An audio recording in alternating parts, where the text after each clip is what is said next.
Here we go, friends. It is time for the RR show. I'm Vince. Let's not mess around and get into this episode. We got a bunch of stories about petty revenge.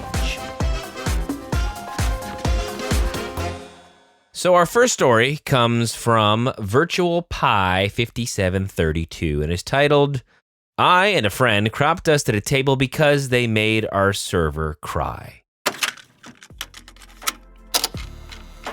It was my friend's birthday and a group of us had planned to take him out to his favorite restaurant. When we get there, a party of 8, we sat near a similar table full of dudes who fit the stereotype of dude bros. After roughly 5 minutes, we discovered that they were going to be a problem. They are pretty loud and rude, giving their server a hard time. Soon our server came, and it was the same girl who was serving the rude table. She apologized for the wait and made a comment about how she had a lot on her plate. We tell her it's fine and we understand. She takes our drink orders and gives us some more time to pick out our food. A few more minutes go by, and then we hear yelling. From what we gathered, one of the dudes wanted a drink, alcoholic, but didn't bring his ID. The server was doing her best to remain calm and keep control over the situation. He kept gesturing to his phone, and we heard the server. I'm sorry, but I can't accept a screenshot. Finally, one of his friends steps up and says he'll buy the drink for him. The server does her best to explain that he can't, it's illegal, and she could get in big trouble for it. Dude 2 then gets upset, and now the whole table is in an uproar. Finally, the server says that she'll get her manager and quickly leaves in tears. The birthday boy is pissed and says he's gonna say something. Luckily, his girlfriend stops him. That's when another friend smirks and says, I have a better idea. We'll call him Jack. Jack goes, I have to fart. Being on the same wavelength, I smile and go, so do I. Jack, are we gonna crop dust this table? Me, I think we are. The rude table is located in a way that you'd have to walk by them to get to the bathroom, and you can walk either to the left or to the right of the table. Jack stands up first and makes his way to the bathroom. When he disappears around the corner, that's when the effects hit. At first, the dudes think it's hilarious, pointing out one particular guy and placing the blame on him. He doesn't think it's so funny and is steadily getting mad. That's when I step up. I make my way to the bathroom, passing on the opposite side of the table that Jack did. That's when I clear the corner, and that's when Jack is standing there with this grin. We stand there and listen to the true chaos begin.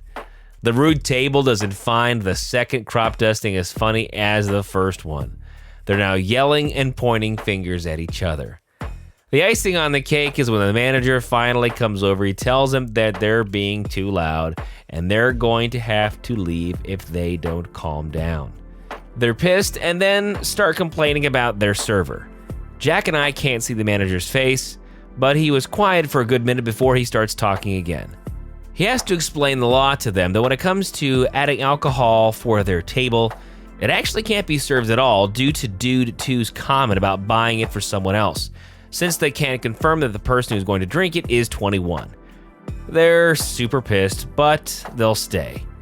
They get a new server who's a very buff man, and they spend the rest of their time basically with their heads down in shame. Our next story, again from r/PettyRevenge, is from Pineapple 8900. My guidance counselor told me I wasn't university material, and years later, I pretended not to know her. I know it doesn't sound like much revenge, but it was oh so sweet, let me tell you. Back in high school, I struggled hard and had a stepdad who adopted me and then ignored me my whole life, and a mom who was wrapped up in making his life perfect. Yeah, he was what some people might call a textbook narcissist, with my mom as his flying monkey. Wizard of Oz reference. Anyway, school was a difficult time for me, and I had a lot of anxiety and a hard time focusing. I attended all my classes and was always doing very well on my assignments, but had trouble completing them. My guidance counselor was the same all the way through high school, and every year would start with a meeting with her, and I would explain that I needed more help because I was struggling to focus. She brushed me off every time, stating that I obviously wasn't trying hard enough, because I had no excuse, since my stepdad, adopted dad, was, wait for it, a social worker for the school board and a personal friend of hers. Yeah, it was awful. At the end of high school, we had our obligatory meeting about what colleges, universities, or trade schools to apply to. I told her I was interested in psychology and would like to be a counselor or to teach psychology. This woman scoffed, literally scoffed at me. She said, and I quote, "Please do not apply to university. It would be a huge disappointment for you. You are not university material, and you may be better with a community college or even a certificate in administration." Now, let me say, there is nothing wrong with going to community college or getting a certificate in something. Nothing at all. But this woman's words would haunt me my whole life. I wanted to pursue something that I was very interested in, and she essentially told me that I wasn't smart enough or capable enough to do it. Fast forward to my late 20s. I worked at a variety of small jobs here and there and became very depressed. Then I finally decided I'm applying for university. Well, I got in, and I graduated with honors. So I went to Teachers College for another bachelor degree. Again, graduated with honors. And about 5 years ago, I finally finished my master's in behavioral psychology. 2 years ago, stepdad died. Who's at the visitation? My old guidance counselor. She came right over to me and started talking to me immediately like she knew me, like we're old friends. I cut her off and said, "Oh, I'm so sorry, you must be confusing me with somebody else." She looked absolutely shocked and said, "I was your guidance counselor for 4 years." And I just shook my head, and I gave her the best blank look I could give. I shrugged and said, "Sorry, I honestly don't remember you." When I left, she looked a bit confused and disappointed. I think she had hoped for me to have all these good memories of her and how helpful she was to me as a teen. But no, I wanted her to feel that she was nothing to me, had zero effect, even though that she did affect me, but I wasn't gonna let her know that. I felt pretty good about that. Edit. To anyone wondering, I now teach psychology to future counselors. So I'm doing what I originally wanted, and that made this so much sweeter. Second edit. My mom had run into her a few times at the grocery store before this and has bragged about my accomplishments, so I didn't have to tell her about them. Since she already knew, I pretended she was nobody to me to ensure she understood she contributed nothing. Also, those who say she helped me in the end and she was right, no. I asked her to help me for 4 years and got nothing. She laughed at my dreams and goals. She did not do her job. She failed as a guidance counselor and frankly, also as a decent human being. Third edit. Wow, thank you for all the encouraging words. You guys are awesome. It sounds like this touched a nerve with a lot of people. It makes me sad how many people were treated like this too. I'd love to expand on my story more, but I wouldn't know where to do that. I'm just glad that this post was able to inspire some people to achieve their own dreams, in spite of the adults who said they couldn't. To all the haters who still want to argue, but she helped you. Yeah, no. I motivated and helped myself. How dare you try to diminish my hard work by saying this woman who failed me was helping. Shame on you for that. Bullies are not motivational tools. They are just tools.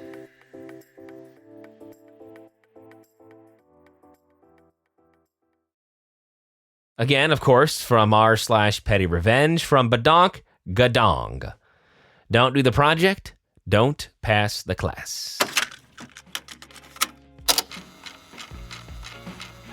This happened while I was taking a biology lab class.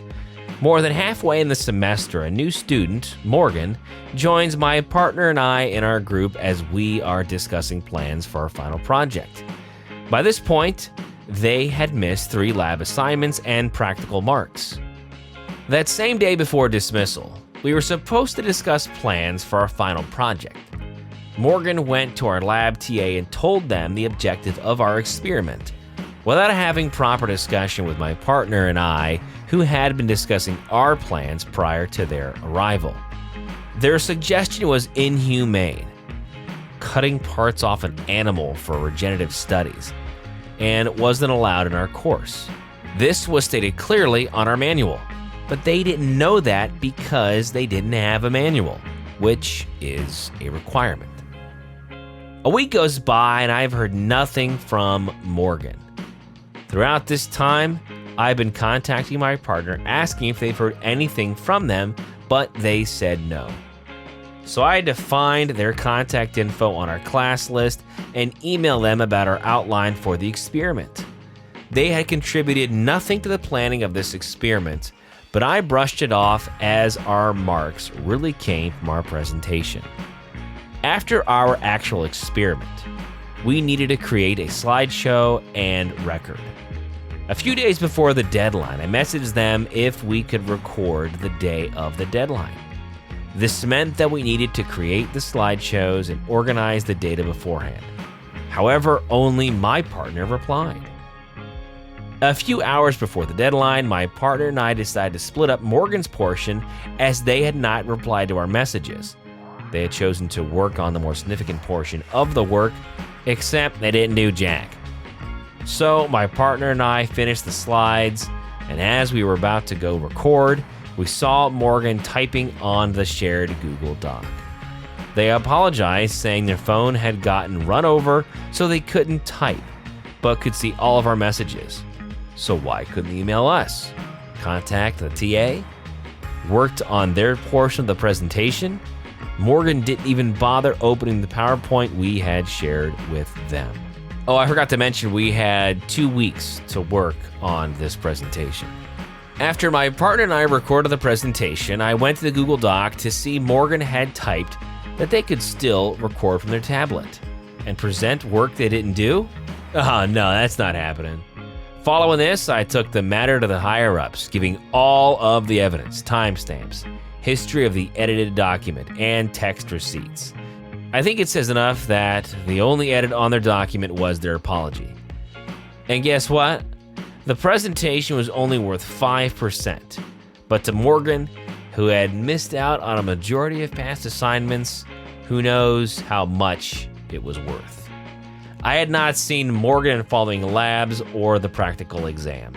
RTA only acknowledged my partner and I on our feedback, and we ended up with a grade of 97. All right, we've got a special little bonus story here. This one from the not too often visited r/glitch in the Matrix. From the user Rafe7, my dog teleported. All right, so before anyone says I'm crazy, my partner saw the same thing but didn't seem as weirded out by it as me. So here it goes.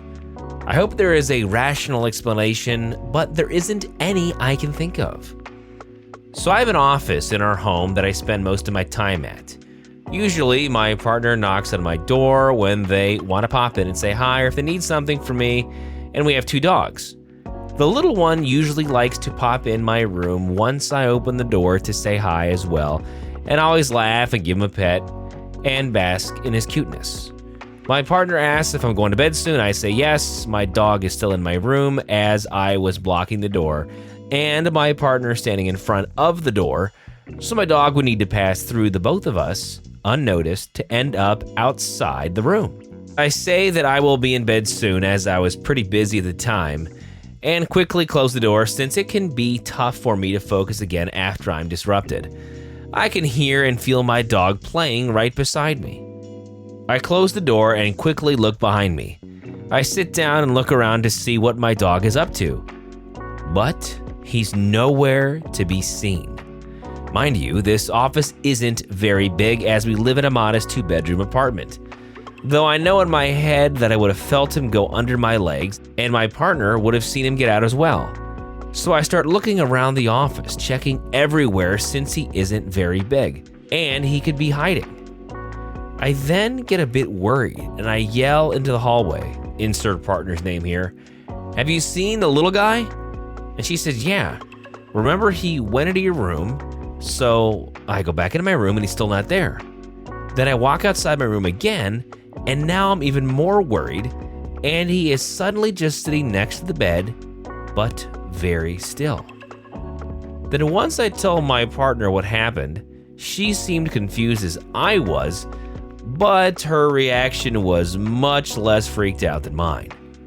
I said that must have been some type of glitch, and she casually just says yes, like that it wasn't a big deal. What makes it even stranger is that in the background I had a video of stories of glitches in the Matrix playing.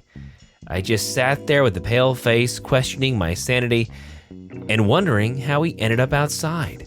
This probably isn't even close to the craziest story on here, but I haven't been able to stop thinking about it since last week. I then turn off the TV with the glitch stories and try to forget the whole thing, though I was unsuccessful in doing so. This isn't even the first time I experienced something like this, but it was the first time someone else saw what I saw, even though they seemed unfazed by it. Anyway, feels good to vent this on here because I just have no explanation.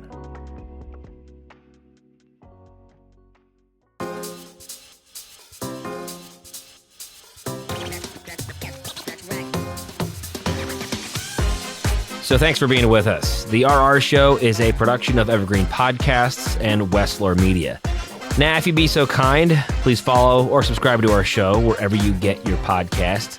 And if you're feeling extra nice, you might as well leave a 5-star review. But for more, visit the website, rrshow.com. That is rrshow.com. I'm your host, Vince. Thank you to my producer, Kevin, and we'll see you next time here on The RR Show.